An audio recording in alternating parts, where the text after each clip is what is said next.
യേശുവിന്റെ ജീവനിൽ നിന്നിൽ വ്യാപരിക്കുക. ഈ ജീവൻ നമ്മിലുണ്ടെങ്കിൽ ഒരു ശത്രുവിന് നമ്മെ തൊടാൻ പറ്റത്തില്ല.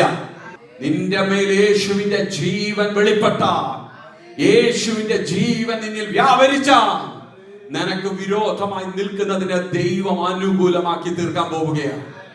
നിനക്ക് വിരോധമായി പറഞ്ഞ പട്ടണത്തിൽ ദൈവം നിന്നെ തല ഉയർത്തി മാനിക്കാൻ പോവുകയാണ്. വിശ്വസിക്കാൻ പറ്റുന്നോ? വിശ്വസിക്കാൻ പറ്റുന്നോ? അവിടെ കേട്ടോ, ഇവിടെ കേട്ടോ, എവിടെയും കെട്ടിക്കോട്ടെ, പക്ഷെ എന്റെ മേൽ വ്യാപരിക്കുന്ന ഒരു ജീവനുണ്ട്.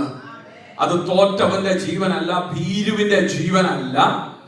ദൃശ്യമണ്ഡലത്തിൽ യേശു കാൽവറിൽ 3 കാരിരുമ്പാണികളാൽ തൂങ്ങപ്പെട്ടവനായി കിടക്കുമ്പോൾ അദൃശ്യ മണ്ഡലത്തിൽ അവൻ സാത്താന്റെ വീട്ടിൽ അങ്ങോട്ട് കയറി ചെന്ന് അവന്റെ സകല ആയുധവർഗവും അടിയറവിപ്പിച്ചു. ലോകം നോക്കിയപ്പോൾ ദൃശ്യമണ്ഡലത്തിൽ യേശു 3 കാരിരുമ്പാണികളാൽ തകർക്കപ്പെട്ടവനായി തൂങ്ങിക്കിടക്കുമ്പോൾ